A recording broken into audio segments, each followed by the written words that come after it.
Please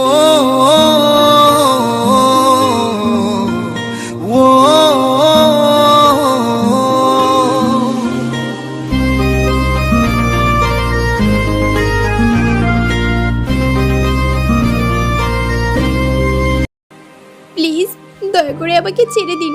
আমার এত বড় সর্বনাশ করবেন না, আমার সব শেষ হয়ে যাবে। প্লিজ আমাকে যেতে দিন। কে আছো, আমাকে বাঁচাও আল্লাহ।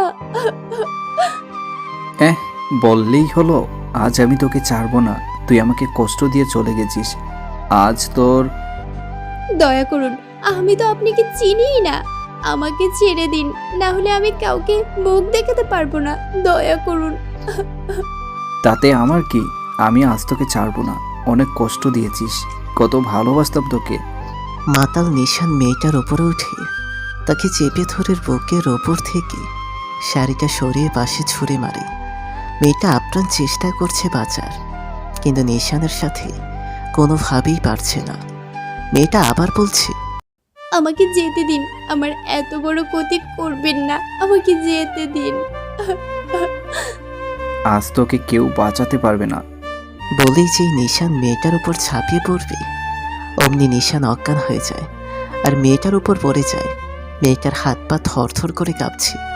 ও নিশানকে ঠেলে পাশে ফেলে দ্রুত শাড়িটা ঠিক করে দৌড়ে পালিয়ে যায়। নিশান অচেতন অবস্থায় ওভাবেই পড়ে রয়। পরের দিন সকালে নিশান, দোস্ত উঠ। নিশান। নিশানের বেস্ট ফ্রেন্ড ফারহান নিশানকে ডাকছে। গতকাল নিশান আর ওর বাকি বন্ধুরা ফারহানের বোনের বিয়েতেই এসেছিল। লেট নাইটে নিশানকে ওর বন্ধুরা মিলে জোর করে ড্রিঙ্কস করায় বলেই নিশানের এই অবস্থা হয়। নিশান আগে কখনো ড্রিঙ্ক করেনি। ফারহান আবার ডাক দেয় নিশানকে। নিশান, এই বেটা উঠ। বুঝছি নেশা কাটে নাই, দাঁড়া। ফারহান পাশে থাকা গ্লাস পানিটুকু নিশানের মুখের উপর ঢেলে দেয়, আর সাথে সাথেই নিশান এক লাফে উঠে বসে। ভয় পেয়ে যায় নিশান। বসেই চোখ ডলছে আর বলছে, গায়ে পানি দিলি কেন? টাল হয়ে পড়েছিলি, সেই কখন থেকে বেটা ডাকছি, উঠতেই ছিলি না, তাই এই পন্থা। শয়তানগুলোরে বলছি আমাকে দিস না এসব চাইবাস, তাও দিছে। এখন আমার মাথা ফেটে যাচ্ছে, তাকাতেও পারছি না। আচ্ছা দাঁড়া, আমি লেবুর শরবত নিয়ে আসি, তাহলে ভালো লাগবে। জলদি চা বেটা। ফারহান গেলে নিশান মনে করতে থাকে কাল কিভাবে ও এখানে এলো। প্রথম নিশান আর ওর বন্ধুরা মিলে নাচানাচি করছিল গানের তালে তালে। তারপর ওকে জোর করে সবাই মিলে ড্রিঙ্কস করায়। তারপর উফ, মনে আসছে না। নে এটা খা, খেয়ে আমাকে উদ্ধার কর। কেন যে তোকে এইসব খাওয়াইতে গেলাম। নিশান ভাবতে ভাবতে শরবতটা অর্ধেক খাওয়া মাত্রই নিশান থেমে যায়, চোখ দুটো বড় করে ফেলে। ফারহান নিশানকে দেখে ভয় পেয়ে যায়। নিশান শরবতের গ্লাসটা আস্তে আস্তে মুখ থেকে নামাতে নামাতে চোখ বড় করা অবস্থায় ফারহানের দিকে তাকায়। ফারহান প্রচণ্ড ভয় পায়। ফারহান দ্রুত বলে, দোস্ত কি হয়েছে, এরকম করছিস কেন? আমি তো গতরাতে একটা সর্বনাশ করে ফেলছি দোস্ত। কি সর্বনাশ করেছিস? আমার স্পষ্ট মনে আছে, আমি একটা মেয়েকে জোর করে এই রুমে নিয়ে এসেছিলাম। মেয়েটার ফেস আমার মনে পড়ছে না, তবে মেয়েটা বারবার যেতে চাচ্ছিল, কিন্তু আমি ছি ছি দোস্ত, আমি কি করেছি? হায় রে, নিজেকে আগে দেখ, তোর গায়ের জামা কাপড় সব ঠিক মতোই আছে। নিশান সত্যি তাকিয়ে দেখে হ্যাঁ, ওর পরনের জামা কাপড় সব ঠিকই আছে। নিশান তাও বলে, দোস্ত বিশ্বাস কর, আমার স্পষ্ট মনে আছে আমি একটা মেয়েকে এখানে ধরে নিয়ে আসছিলাম। হালকা মনে আছে ফেসটা। উফ। আরে তুই যদি এনেও থাকিস, তুই তো কিছুই করিসনি। চিল মার, এটা শেষ কর, স্বাভাবিক হোক। না দোস্ত, আমার খুব খারাপ লাগছে। আমি কিছু একটা খারাপ অবশ্যই করেছি। কিচ্ছু করিসনি ভাই, টাল হয়ে এখানে পড়েছিলি হয়তো। এটা খেয়ে তাড়াতাড়ি বাসায় যাবে, এটা আন্টি টেনশন করছে। নিশান পকেট থেকে ফোন বের করে দেখে ওর মা অলরেডি 10টা কল করেছে। নিশান দ্রুত শরবতটা খেয়ে উঠে দাঁড়ায়। শুধু তোদের জন্য আজ আমার এতটা খারাপ লাগছে। আল্লাহ জানে গতকাল কি করেছি আমি। বলেই নিশান নিচে নেমে এসে এদিক ওদিক তাকিয়ে মেয়েটাকে খোঁজার ট্রাই করে, বাট তেমন কাউকেই দেখছে না। নিশান গাড়ি নিয়ে সোজা বাসায় চলে আসে। জামাটার ওপরের কিছু অংশ এখনো ভিজে ছিল, নিশান বেল দিতেই ওর ছোট বোন মিলা দরজা খুলে দেয়। নিশান দেখেই বলে, ভাইয়া তুমি ফোন ধরো না কেন? মা টেনশন করতেছিল তো। বাবা উপরে আছে, গিয়ে দেখো। রাতে কই ছিলে? বাবা, ফারহানের বোনের বিয়ে ছিল, তাই ওর বাসায় ছিলাম। কিরে বাবা, রাতে বাসায় এলি না কেন? কত চিন্তা হয়েছে আমাদের জানিস? আর যেন এমন না হয়, আর হলেও অন্তত আমাদের জানাস। ফোনটা পর্যন্ত ধরিসনি। যা ফ্রেশ হয়ে আস। জি বাবা।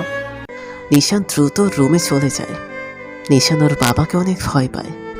গতকাল বন্ধুদের জন্য মাতাল হয়ে পড়ায় আর বাসায় আসতে পারেনি। ওর বাবা যদি জানতো এই কাহিনী, তাহলে ওকে এখনই বাসা থেকে বের করে দিত। নিশান ওর রুমে গিয়ে সোফায় বসে। মাথাটা এখনও ছিমছিম করছে, আবার খুব খারাপও লাগছে। নিশানের স্পষ্ট মনে আছে ও একটা মেয়ের সাথে চোরাচুরি করছিল। নিশানের খুব খারাপ লাগছে। ওর খুব জানতে ইচ্ছা হচ্ছে ও কোনো খারাপ কিছু করেছে কিনা। কিন্তু কে ছিল এই মেয়ে? ফেসটা তেমন মনে আসছে না, বাট দেখলে হয়তো মনে আসবে। নিশান ভাবছে, যেভাবে হোক মেয়েটাকে খুঁজে বের করতে হবে, কিন্তু কিভাবে? হ্যাঁ, বিয়েবাড়ির ভিডিও তো অবশ্যই থাকবে, সেখান থেকে বের করতে হবে। মেয়েটার সাথে খুব খারাপ করেছি আমি। এরপর নিশান ফ্রেশ হতে চলে যায়। ফ্রেশ হয়ে নিচে নেমে রাস্তার টেবিলে বসে। নিশানের মা বলে, নিশান, আজকে ভার্সিটি যাবি না? না মা, 2-3 দিন যাওয়া হবে না, নতুনরা ভর্তি হয়েছে তো তাই। ওদের বিভিন্ন অনুষ্ঠান হচ্ছে, কয়দিন পরে যাব। আরে বোকা ভাইয়া, যাও যাও, নতুন আপুরা আসছে। এবার একটাকে পছন্দ করে জিএফ বানাও। তাহলে ফারহানকেও বলি একটা জিএফ বানাতে, কি বলিস? মিলা নিশানের দিকে চোখ বড় বড় করে তাকায়, কারণ মিলা ফারহানকে অনেক পছন্দ করে। ফারহানও মিলাকে পছন্দ করে। নিশান সব জানে। মিলাকে চুপ করিয়ে নিশান মুচকে হাসছে। নিশানের বাবা বলে ওঠে, নিশান, তাড়াতাড়ি ভালো করে পড়াশোনা শেষ কর। আমার পরে তোকেই সব ধরতে হবে। এসব বন্ধুদের সাথে আড্ডাবাজি একটু কম কর, না হলে কিন্তু পড়াশোনার ক্ষতি হবে। কি যে বলো তুমি! প্রত্যেকটা পরীক্ষায় নিশান ভালো করে। তুমি চিন্তা করো না তো, ও যথেষ্ট ভালো। মা, আমি ভালো না বুঝি? তুইও ভালো। আমার কাছে তোরা দুজনই সমান। হয়েছে, শুনো, আমি আজ রাতে অস্ট্রেলিয়া যাচ্ছি অফিসের কাজে। আমার ব্যাগটা গুছিয়ে রেখো। আর নিশান, তুই সবার খেয়াল রাখিস। জি অবশ্যই। এরপর 3-4 দিন কেটে যায়। নিশান গাড়ি নিয়ে ভার্সিটিতে যাচ্ছে। সেদিন রাতের কথাটা নিশান প্রায় ভুলেই যাচ্ছিল, কারণ ভিডিও আসতে আরও 15 দিন লাগবে। নিশানের ফ্রেন্ডরা ভার্সিটিতে অপেক্ষা করছে। ওরা সবাই 3য় বর্ষ থেকে 4র্থ বর্ষে উঠেছে, আর 1 বছর পর ওরাও বের হয়ে যাবে। নিশান ভার্সিটি ঢুকে গাড়ি পার্ক করে চাবি ঘোরাতেই মেইন গেট দিয়ে ভেতরে ঢুকে দেখে ওর বন্ধুরা মিলে কিছু মেয়েদের সাথে কথা বলছে। নিশান সবাইকে উদ্দেশ্য করে বলে, কি রে, কি অবস্থা সবার? সবাই ওর দিকে তাকায়, কিন্তু সবার মাঝে নিশান আর একটা মেয়ের চোখ একে অপরের দিকে আটকে যায়। নিশানের সব মনে পড়ে, আর মেয়েটা হঠাৎই সবাই ওর দিকে তাকায়, কিন্তু সবার মাঝে নিশান আর একটা মেয়ের চোখ একে অপরের দিকে আটকে যায়। নিশানের সব মনে পড়ে যায়, আর মেয়েটা হঠাৎই আস্তে করে ওর ফ্রেন্ডের পেছনে গিয়ে দাঁড়ায়। নিশান যে কিছু বলবে তাও বলতে পারছে না। ফারহান বলে ওঠে, নিশান দোষ দেখ, আমার খালার মেয়ে রুমি এবার আমাদের ভার্সিটিতেই ভর্তি হয়েছে। এই রুমি, কিরে ওখানে কি করছিস? এদিকে আয়। জি ভাইয়া। এই হলো নিশান, যার কথা এতক্ষণ তোদের বলছিলাম। ফারহানের কথাটা শেষ করতে দেরি হয়নি, আর রুমির বান্ধবীরা এক প্রকার নিশানের উপর ছাপিয়েই পড়ে ফ্রেন্ডশিপ করার জন্য। কারণ নিশান বেশ সুন্দর হ্যান্ডসাম একটা ছেলে। ফর্সা মুখ, চাপ দাড়ি, বড় ঘন কালো সিল্কে চুল, আর 6 প্যাক বডি। নিশান জিম করায় ওর বডি কাটিং পুরো ভার্সিটির মধ্যে আকর্ষণীয় ছিল। বলতে গেলে ভার্সিটির সবচেয়ে হ্যান্ডসাম ছেলে, কিন্তু সাইকো টাইপের। আর সবাই ওকে ভয়ও পায়, কারণ ও একাই 50 জনকে মেরে ভূত বানানোর ক্ষমতা রাখে। নিশানকে রোমের বান্ধবীরা যখন ওকে ঘিরে রেখেছিল, তখন নিশানের চোখ শুধু রুমির ওপর। নিশান রুমির সাথে কথা বলতে চায়, কিন্তু পারছেই না। রুমি অন্যদিকে ফিরে তাকিয়ে আছে। নিশান ফারহানের দিকে তাকিয়ে রাগীভাবে ইশারা করে। ফারহান বুঝতে পারে। আচ্ছা হয়েছে হয়েছে, এবার তোমরা ক্লাসে যাও। রুমির বান্ধবীদের সাথে রুমিও চলে যেতে নিলে নিশান পেছন থেকে রুমিকে ডাক দেয়। রুমি দাঁড়িয়ে যায়। নিশান রুমির কাছে গিয়ে বলে, তোমরা যাও, আমি একটু ওর সাথে কথা বলি। রুমির ফ্রেন্ডরা রুমির দিকে হিংসা মিশ্রিত চাহনি দিয়ে চলে যায়, কারণ ওরা রুমির চেয়ে অনেক সুন্দর ছিল। রুমি ঠায় দাঁড়িয়ে আছে চুপচাপ। নিশান এবার আস্তে করে বিনয়ের সাথে বলে, একটু কথা বলা যাবে তোমার সাথে ওদিকে গিয়ে? রুমি নিশানের মুখে আচমকে এরকম কথা শুনে ঘাবড়ে যায় আর বলে, না না, যা বলার এখানেই বলুন। আরে যাও, সমস্যা নেই, ও কথা বলবে শুধু। রুমি না চাওয়া সত্ত্বেও নিশানের সাথে একটা খালি জায়গায় গিয়ে দাঁড়ালো। রুমি চুপচাপ দাঁড়িয়ে আছে। নিশান আশেপাশে তাকিয়ে দ্রুত কণ্ঠে বলে, দেখো, আমার সব মনে পড়েছে বললে ভুল হবে। আমি শুধু জানতে চাই, আমি কি তোমার সাথে গতকাল খারাপ কিছু করেছি? প্লিজ বলো না, প্লিজ চুপ করে থাকবে না, বলো। আমি আসলে কাল মাতাল ছিলাম, আমি নিজ থেকে কিছুই করিনি, প্লিজ বলো। নিশান রুমিকে খুব শান্তশিষ্ট ভেবেছিল এতক্ষণ পর্যবেক্ষণ করে, কিন্তু রুমি যে এমনও হতে পারে তা ও স্বপ্নেও ভাবেনি। রুমি মাথা তুলে নিশানের দিকে রাগীভাবে তাকিয়ে বলে, আমাদের মেয়েদের পেয়েছেন কি আপনারা খেলনা? আপনারা নেশা করে তার তেজ আমাদের নষ্ট করে বের করবেন। আমরা কি হাতের মোয়া? নিজেদের পুরুষত্ব খাটিয়ে আমাদের ভোগ করবেন, মাতাল হবেন, নেশা করবেন, আর সব আমাদের উপর দিয়ে চালাবেন। একটা মেয়েকে আপনি ভাবেন কি নিজেদের চাহিদার পূরণ করার পাত্র? কাল কিভাবে আমাকে ধরেছিলেন আপনি? আমার চিন্তা করলেই গায়ে কাঁটা দিয়ে ওঠে। এই আপনাদের মতো ছেলেদের জন্যই মেয়েরা পথে ঘাটে ধর্ষিত হয়। কাল একটুর জন্য আমিও ধর্ষিতা হইনি, আল্লাহ বাঁচিয়েছেন। আপনাকে দেখে মনে হচ্ছিল কষিয়ে একটা থাপ্পড় দেই, বড় বলে কিছু বলতে পারলাম না, না হলে। নিশান একদম স্তব্ধ হয়ে গিয়েছে। ভুলটা ওর বন্ধুদের। ও আগে কখনো ড্রিঙ্কস করেনি, কিন্তু ওর বন্ধুরা গতকাল জোর প্রভুকি ওকে ড্রিঙ্কস করায়, যার ফলে ও এই ভুলটা করে ফেলে। নিশানের খুব রাগ হচ্ছে, তাও রাগটা গিলে আস্তে করে বলল, আমি সরি, আমি ইচ্ছা করে করিনি। সরি বললে কি সব সমাধান হয়? আমার যে ক্ষতিটা আপনি কাল করতে নিয়েছিলেন তা কি শুধু একটা সরিতেই হয়ে যায়? তুমি চাইলে আমাকে একটা না, যে কয়টা খুশি থাপ্পড় দিতে পারো। নাও, দাও থাপ্পড়। আমি এরকম মানুষদের গায়ে হাতও দেই না, আসি। বলেই রুমি চলে যায়। নিশান সেখানেই চুপ করে দাঁড়িয়ে থাকে। রাগে গাটা চলে পড়ে যাচ্ছে। শেষমেশ একটা মেয়ের কাছে নিজের সম্মানটা চলে গেল। নিশানকে রাগী ভাবে বেশ ভয়ানক লাগে। নিশান ওর বন্ধুদের কাছে এসে বলে, তোদের মতো বন্ধু থাকার না থাকার সমান। তোদের জন্য আজ আমি একটা মেয়ের কাছে এত অপমানিত হলাম, আর কখনো তোরা আমার সামনে আসবি না। নিশানের ফ্রেন্ডরা সব আকাশ থেকে পড়ে। ওরা সবাই শক খায়। ওরা বুঝতেই পারছে না কি হয়েছে। নিশান ফার্সি থেকে বের হতে নিলে ফারহান এসে নিশানকে থামায়। কি হয়েছে দোস্ত? তুই রুমির সাথে কথা বলতে কি এমন হয়ে গেলি কেন?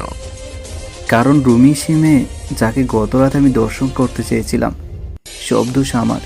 আর কথাই বলবো না তোদের সাথে। আজ তোদের জন্য আমার সেলফ রেসপেক্টটা শেষ। নিশান ফারহানকে রেখে গাড়ি নিয়ে বাসায় চলে যায়। ফারহানের কাছে ওর বাকি বন্ধুরা মানে মিহান, অমি আর রূপম দৌড়ে আসে। তোদের একশোবার নিষেধ করেছিলাম নিশানকে সব খাওয়াস না। ও তো খেয়ে রুমির সাথে খারাপ কিছু করতে চলেছিল, হয়তো করেনি, তাই রুমি ওকে মনে হয় কিছু বলেছে। এখন আর কি, আগে রুমিকে বুঝাই, তারপর নিশানের কাছে তোরা সবাই মাফ চাবি।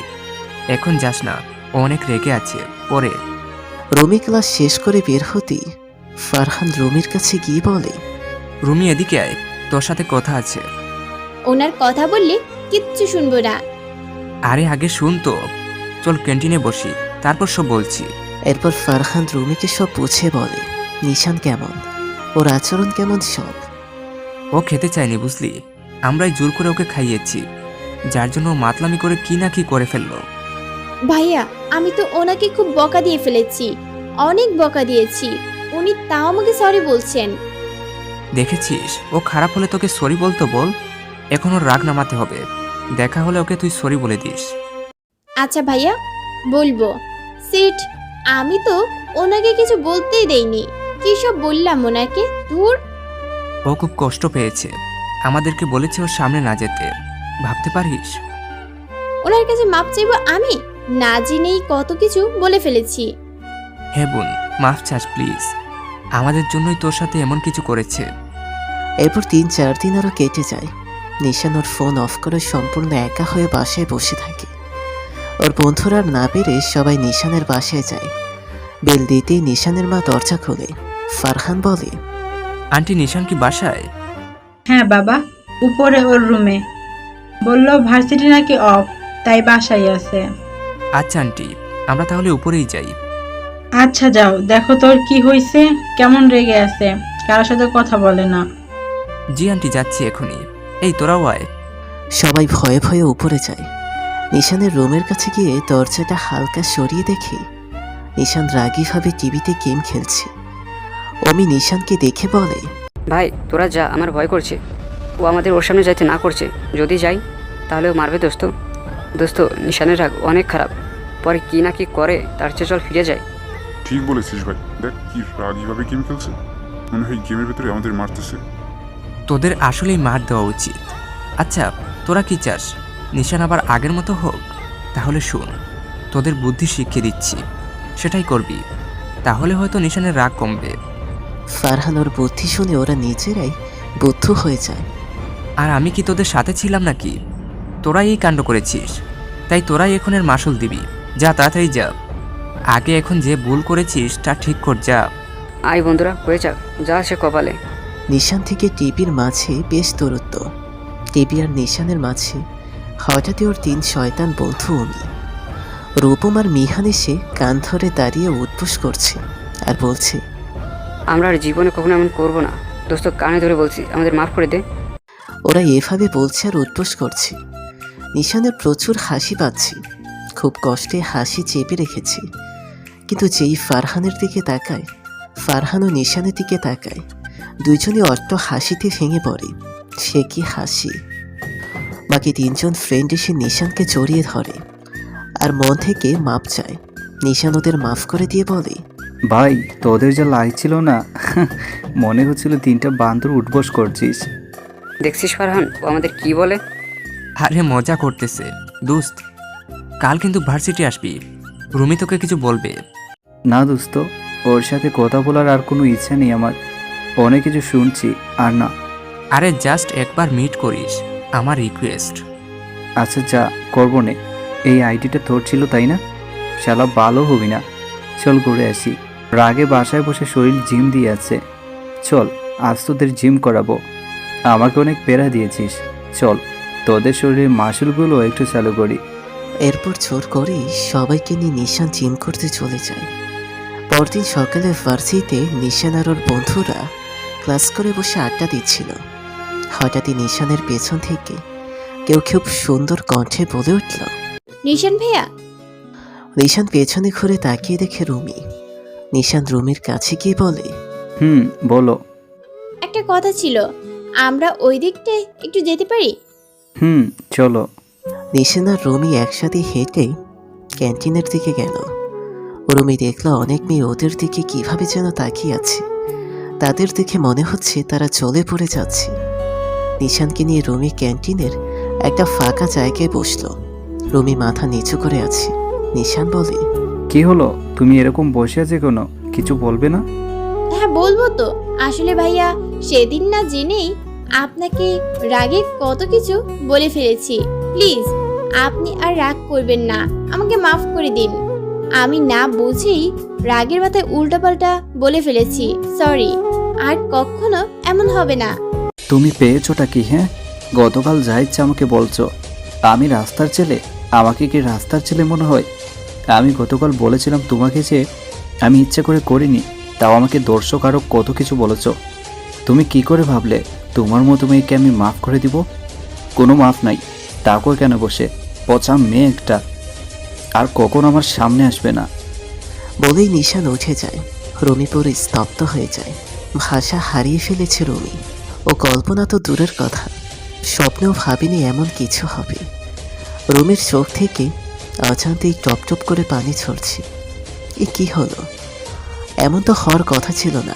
রুমি যেন পাথর হয়ে গিয়েছে।